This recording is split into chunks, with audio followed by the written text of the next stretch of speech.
Ladies and gentlemen, welcome to the TAC channel. I'm your host, Heath Meredith. This is the Third Alarm Cowboys podcast.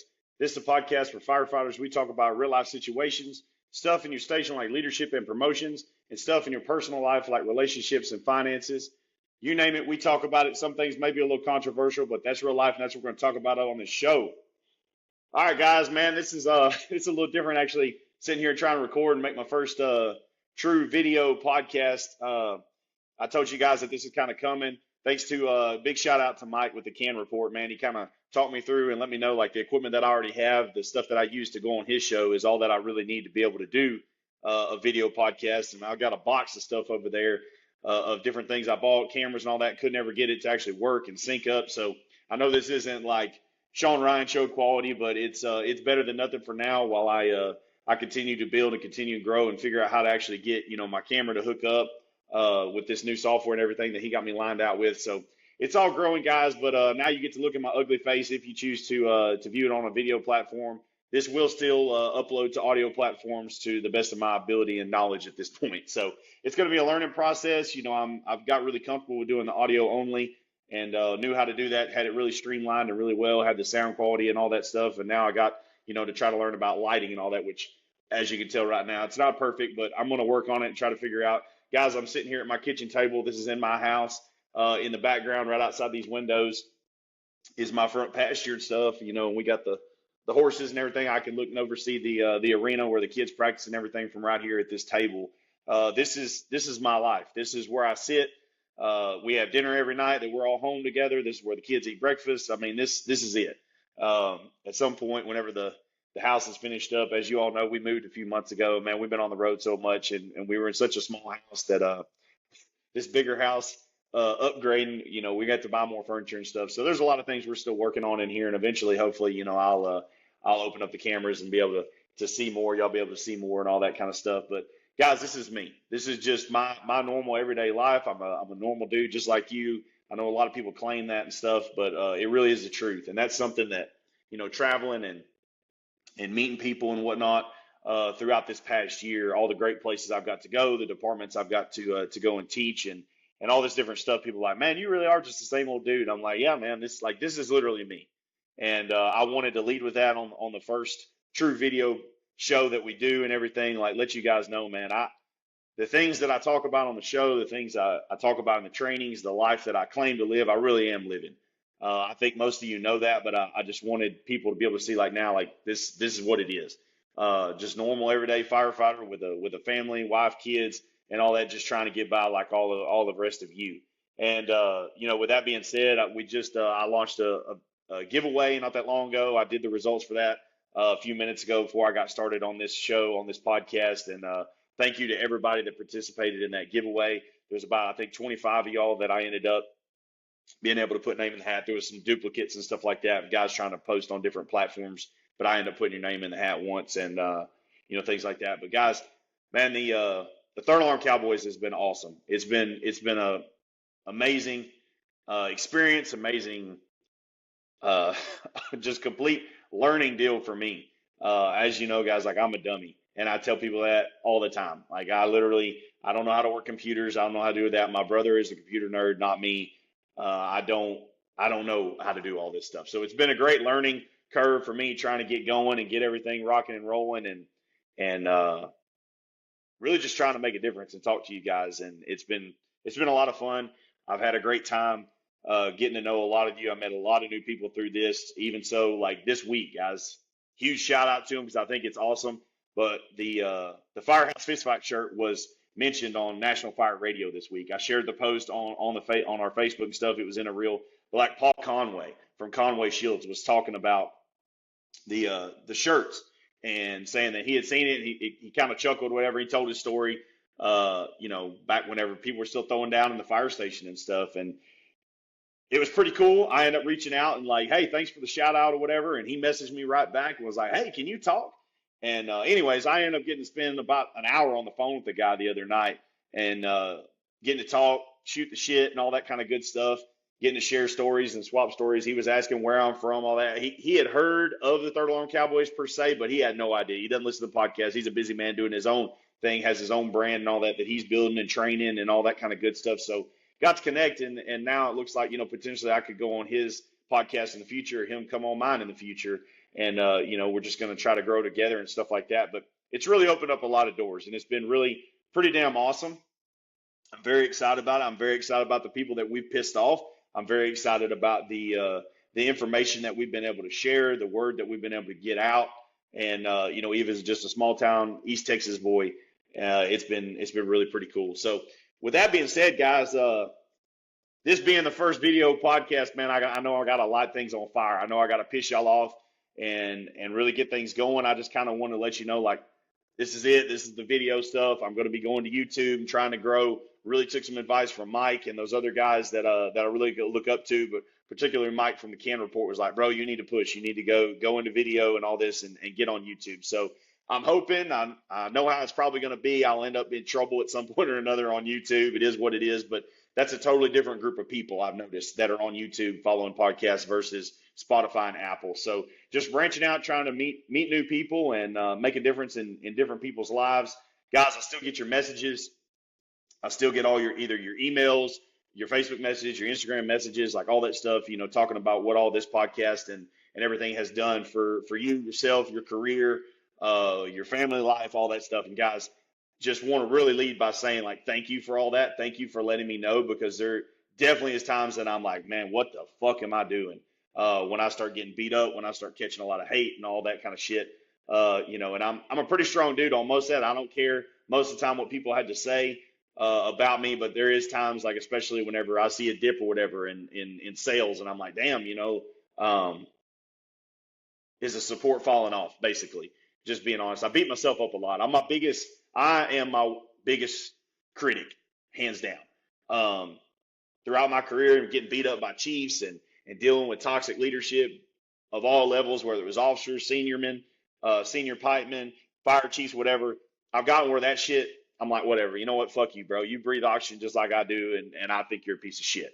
And I just roll on. But sometimes whenever it's things I really, really care about, whether it's my family, my wife, kids, stuff like that, or you guys that I really care about, and I want to do y'all right. I don't want anybody to think I'm a fraud, I'm a fake, I'm screwing people over, like all that, a hypocrite, any of those type of names, like that stuff bothers me more than anything. So I really want to hold true to that, and just like let you guys know, it really is appreciated whenever you reach out to me and let me know, like, tell me your story, your backstory, things you've been going through. So guys, with all that being said, man, it's like I said, it's kind of different talking into a camera. I'm used to kind of being in my own deal. I talk a lot with my hands and stuff like that. So, man, a big story came out this week, a big story.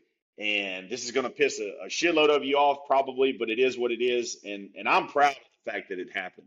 Um, like those of you that know, talk to me, whatever, this podcast, I don't have notes. I don't have all this kind of shit. This is literally just out of my head and out of my mouth. Is kind of how I run things. But the big lawsuit that came out where they awarded a widow $31 million for her husband getting killed in the line of duty. I definitely want to talk about that on this podcast because, guys, that's real deal shit. And what that means is, and like I even told my wife, if something is to happen to me in the line of duty, I get killed at a fire, whatever happens, guys, now the courts have finally awarded somebody, which it has happened before. There was lawsuits and stuff came out after the Southwest End fire for Houston Fire Department, and the 4 guys got killed. There's a lot of radio issues, things that they knew about, equipment they knew was failing, and they didn't fix it. Motorola didn't do this, Motorola didn't do that, whatever, with the radio systems, and hold true on their promises. So the family's got some money out of the radio stuff. I don't know how much, but they got some. So there's always been more or less like settlements that were done. But the fact that a court system truly said, your fire department's fucked up, you got a guy killed, your decision making sucked, so now we're going to award a wife for a firefighter getting killed. Guys, I'll tell you straight up, like, I think that's awesome. I think that's awesome. And strike me down, you don't like it, whatever. I've said all along with the lawsuits and stuff that I've been around, been part of, spoke at, gave statements, whatever. Most of the time, I'd say 99% of the time, you're not going to get a judge that will rule the fire department at fault for the actions of a few. Whether it's the chief fucked up, whether the captain fucked up, most of the time that stuff is going to be, hey, you're screwed. I'm not giving you any money, even though you lost your job, you did this, you did that. You got killed, you got hurt. I don't want to take taxpayer money and pay you for a fuck up of one person. So what I'm going to recommend is the fire department discipline that person, which, like we all know, that hardly ever happens, especially if it's the chief. The chief ain't going to discipline themselves. So most of the time, though, that's what's recommended. I recommend internal discipline, demotions, blah, blah, blah, whatever, but we're not going to take financial means from taxpayers and give it to you. And what happened with this is, the way that I'm reading it, is a judge finally said, you know what? No, enough's enough. Y'all's operation sucks. Your decision making sucks, and you got this guy killed. There's a lot of data on it and everything that I don't know all the details on. I mean, it was reading in the article that he was in here for over an hour, stuff like that. Phil was down in the basement for like 17 minutes. All that kind of stuff, I truly don't know, like every single little bitty aspect of it, because I haven't read an IAS report on it. I'm simply going off of the article that was posted. One of you guys messaged me that or commented on the post saying that, like, hey, you knew the guy and everything, and guys, it's never cool whenever we have firemen killed. It's never cool. And the guys that knew him and shit like that, man, I'm sorry, man. It should never be like that. Your guys should never get killed because of bad operational decisions. But here's the reality. We're living in a fire service right now where flat ass the wrong people are getting promoted. Hands down, I will fucking die on this mountain. Promoting people because they have a college degree instead of experience on the fire ground is teetotal absolute bullshit. Hands down. And I hope that what people start seeing out of this, like, oh shit, $31 million? $31 million? Okay, like, I'll use my department for instance. My department's operating budget is $15 million a year. Okay, that's a really good budget for our area. There's some departments that, like one of our neighboring departments, great department, but their operating budget is like $1.8 million. $30 million because you made a really bad tactical decision and you fucked up in a command capacity and all that kind of stuff. That's essentially 15 years of our neighboring organization's budget. That's 2 years of my organization's budget. They can't afford that.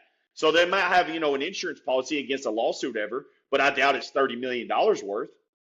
So that's what we're looking at here is the decisions of the things that the people you promote, their ability to run operations, their ability to make tactical decisions, their ability to keep people alive is now finally in a case law precedent that has been set that the shit matters. It fucking matters. And I love it because we've been going through this, my old agencies and stuff like that. We literally have guys come in, graduated fire academy the month before they get hired. They come in within 90 days. We already have them riding up as a driver. They just graduated, say whatever. They graduated fire academy in December, got hired in January. Now, January, February, March, by April, they're fucking driving. And I don't care if you're a busy, busy house. That's 10 shifts a month for 3 months. So if you're really, really busy, you might have made 30 fires. So you're telling me 30 fires, now you're ready to promote. The biggest vehicle you've ever drove in your life up until this point might have only been like a freaking F-150 or something. Some people, like I know, they had only ever drove a car, little bitty four-door car, sedan car, Toyota Corolla. And now within 90 days of being in the fire service, you're 21 years old and the fire chief's telling you, you have to fucking drive or it's your job. Why? Because they're on their agenda. They only want to fill seats. They only care about staffing numbers, not staffing quality. We got to chase ISO. We got to do this. We got to do that. All these different objectives that they set forth or make promises to their city council or their fire board, ESD board, commissioners, whatever you call it in your state. These different people, these chiefs have made these promises. Now they have to fill them. Well, what do they got to fill them with? Whatever they can fucking get. And the deal is, guys, wholeheartedly, no matter where you go, fire academies are pumping out more fucking people than they ever have because now we care about quantity. We care about quantity. That's all there is. The old days of the old school fire academies, and I blame the industry as a whole. I blame the industry as a whole because instead of saying like, hey, you know what? I would rather run a 3-man engine with 3 bad motherfuckers than I would a 4 or 5-man engine with rookies. And that could be a 10-year rookie. It doesn't matter. If you ain't made fires, you're still a fucking rookie. I don't care how long you've been riding on the truck. I don't care how many years of service that you have because that's what everyone is fucking leaning on is years of service. But years of service doesn't mean shit if you're at an agency that only runs EMS. Or you're at an agency that doesn't make fires or EMS because you don't run an ambulance and you don't do shit. So you can literally be there 20 years and make 2 fires. You are still a fucking rookie. 2 fires, you're still a rookie. Sorry, you are. I don't care about your years of service. I'm tired of hearing that. So now what we're doing is we're saying, well, I got all these certs. I have a degree in whatever, blah, blah, blah. And I got 20 years of service. So that makes me eligible to be a command and control of a fire ground. Absolutely not. Absolutely not. And, you know, I recently went back and listened to my boy Mike talking on Paul Conway's podcast. And they were talking about blue collar versus white collar. And I'm going to piggyback. Y'all need to go listen to that. I think it was like probably 8 months ago. I just now got caught up. I'm not big on listening to other firefighter podcasts, just being totally honest, because I have enough of this shit in my mind and it keeps me pissed off most of the time anyway. So I really don't dive deep, but Mike's my boy, so I wanted to go hear what he had to say. So, you know, I listened to his stuff and everything, and 100%. They were talking about the blue collar versus the white collar. Here's the difference. Here's the difference whenever it comes to like exactly what we're talking about and discussing on this topic. Say you're a welder, okay? You can go to welding school and you can take welding classes. You can become a certified welder at a college. So that means you always worked in a shop. You're always clean. You had every tool that you ever needed. You can lay out your pipe and say you're, getting your pipe welding shit. Your shit's laid out on jacks. It's perfect. It's this, it's that, whatever. Till you've been out on a pipeline. Some of you don't know what I'm talking about. Some of you do. But, pipelines, they're cut through the woods. They go across pastures, river bottoms, all this kind of stuff for oil and gas pipelines. When you're going up and down mountains or you're going through the mud and all this shit, and then some of you don't even know what a mud board is, but it's where you take boards and you put them together almost like a pallet. Most of them are about 3 foot wide, about 4 foot long enough for your body to lay on, and you can lay it on top of the mud. That way you can make the bottom end of your weld on a piece of pipe without teetotally laying in the mud. Till you've been laying in the mud and the cold and it's fucking in the negative degrees and all this, you ain't a welder. You're not a welder. And the thing is in those professions that are still technically blue collars, what they like to call them, trades, it's a tradesman job.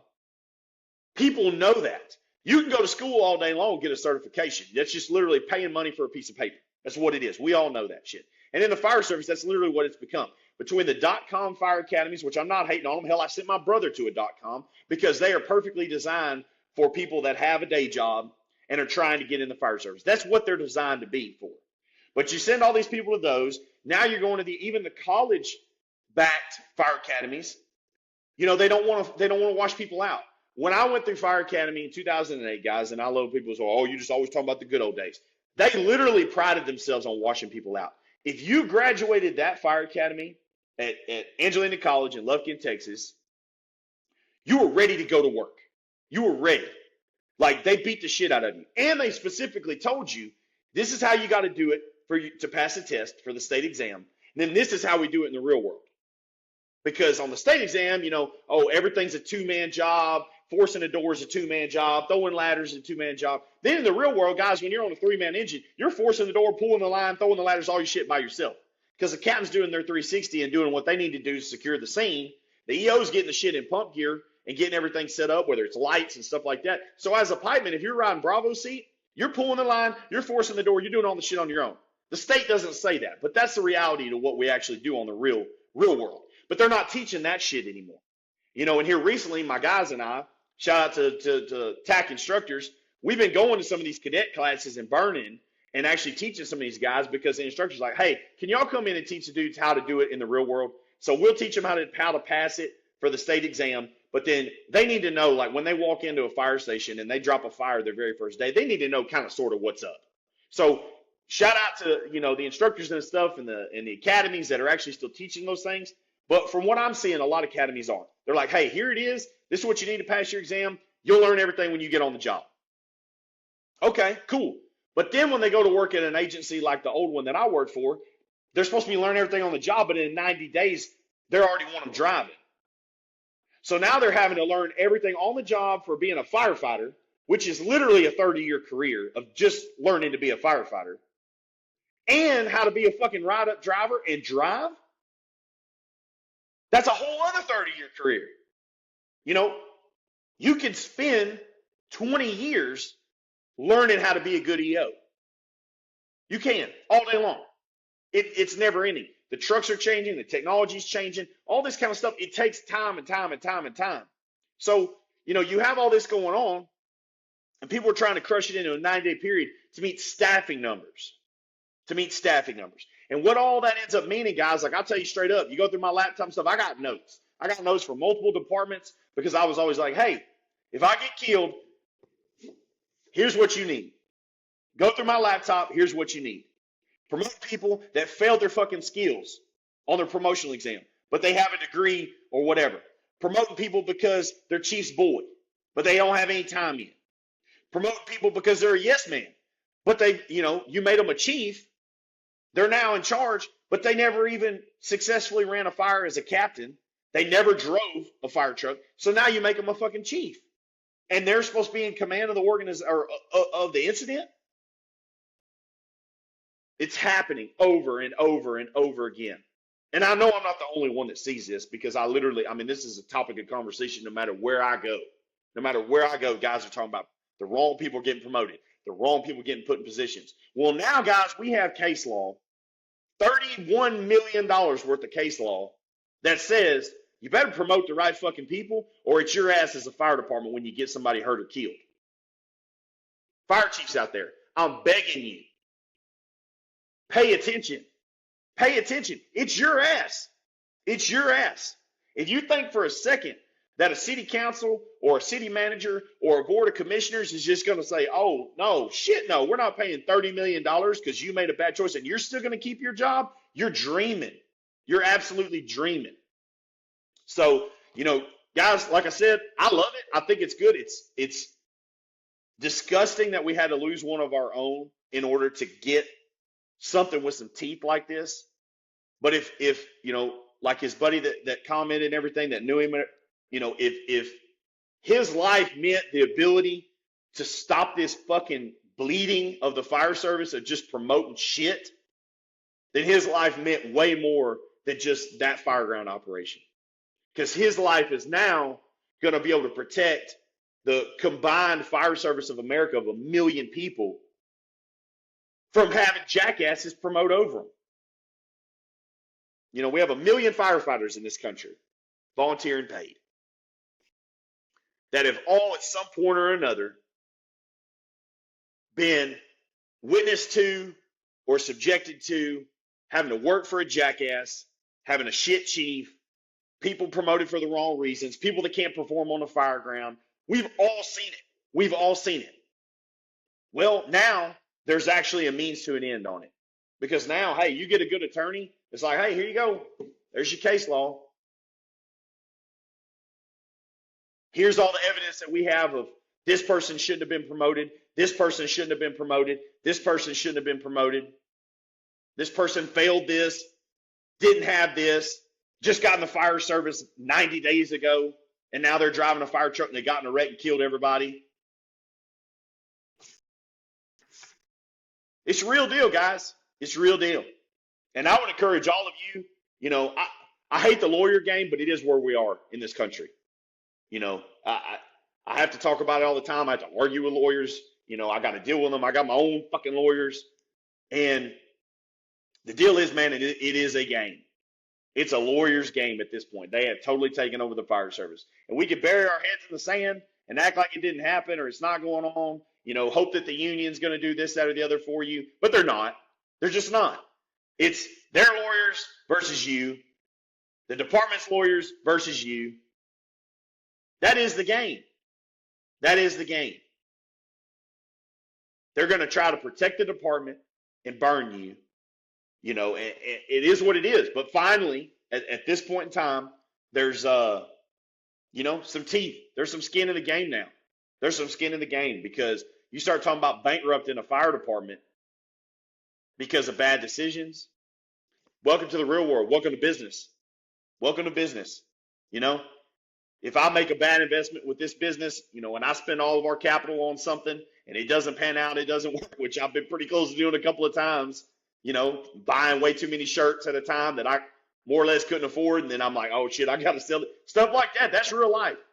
You hear, the big business guys, whether it's Andy Frisella or whoever, that talk about that. You make an investment and you spend everything that you got trying to make this investment because you think it's going to work out and it doesn't, and you flop, you got to dig your way out. That's the way the real business world works.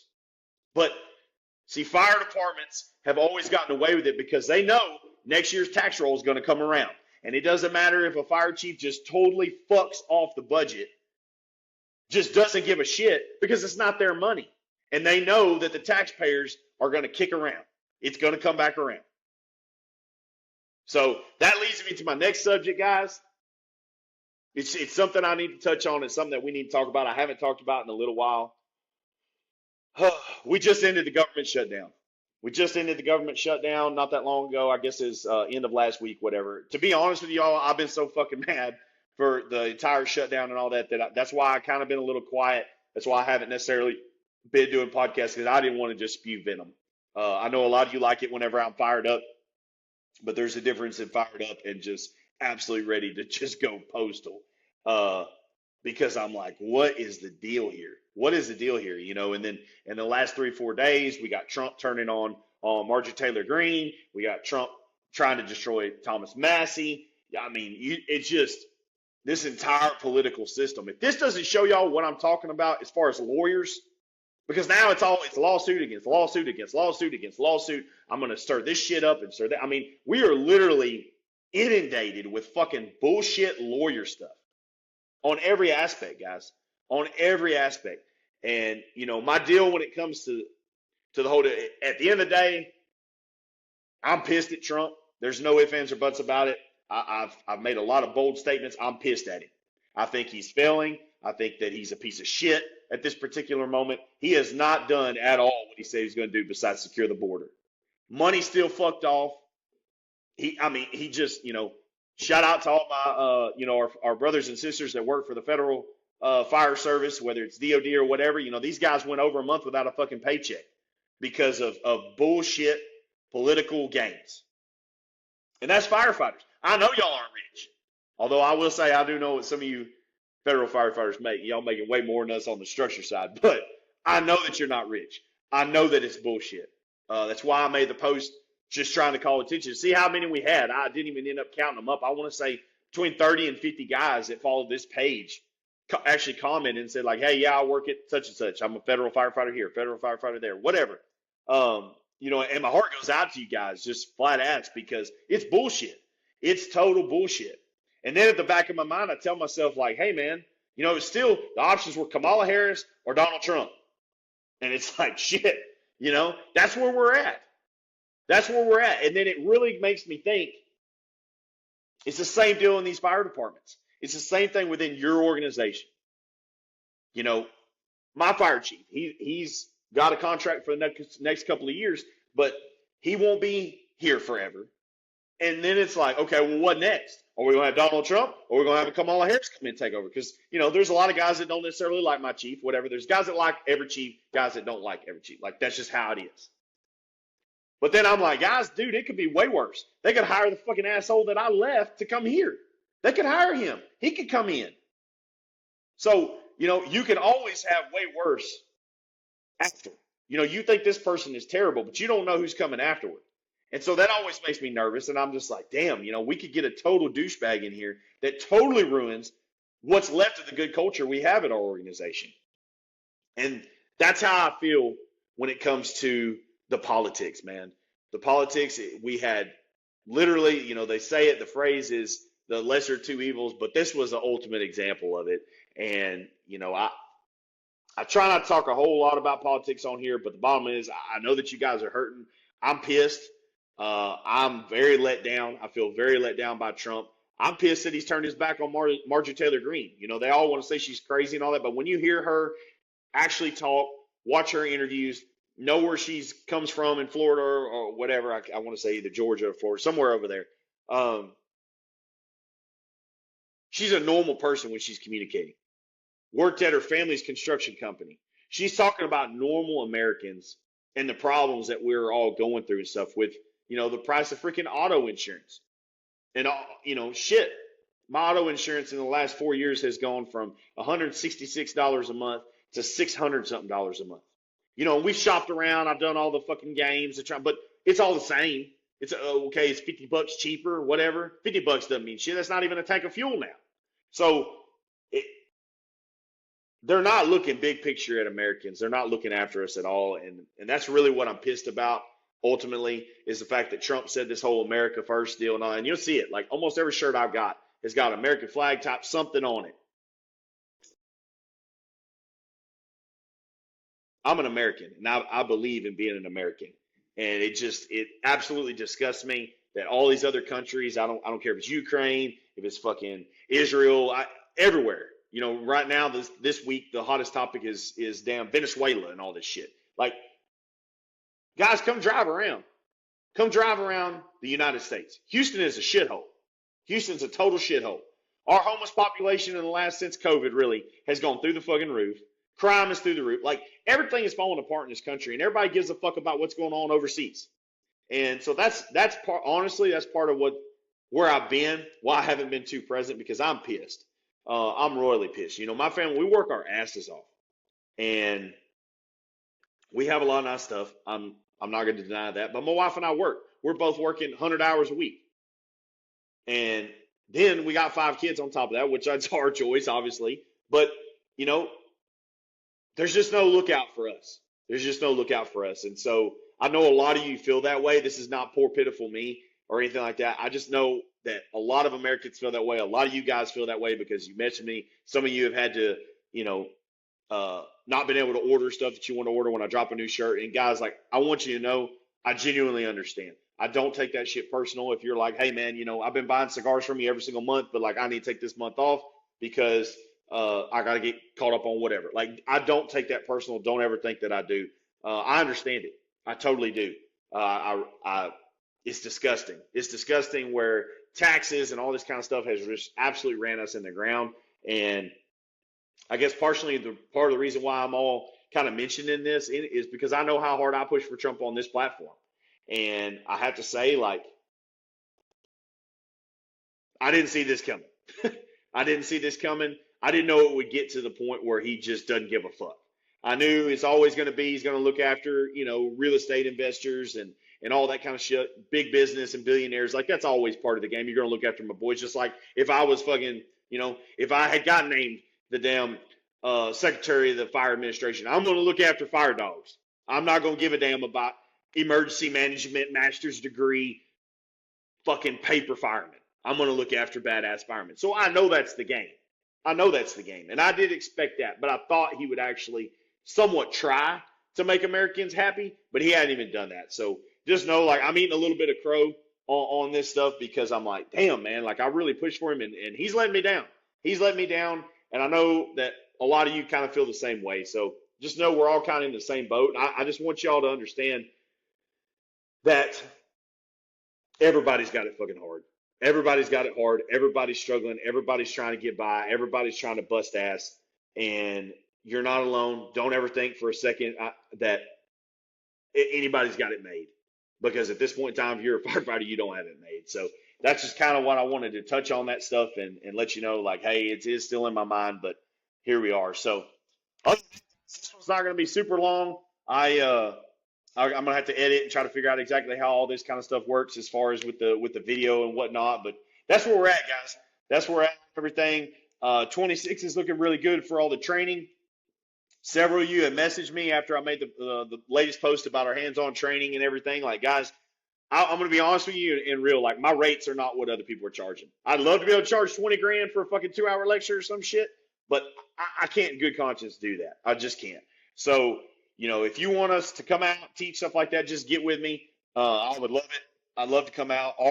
Hands down, the biggest feedback I've gotten from our hands-on class is that it's the most realistic engine ops class that these guys have ever had. I've gotten that from multiple people, multiple conferences, multiple different departments, and that's the feedback that we're getting.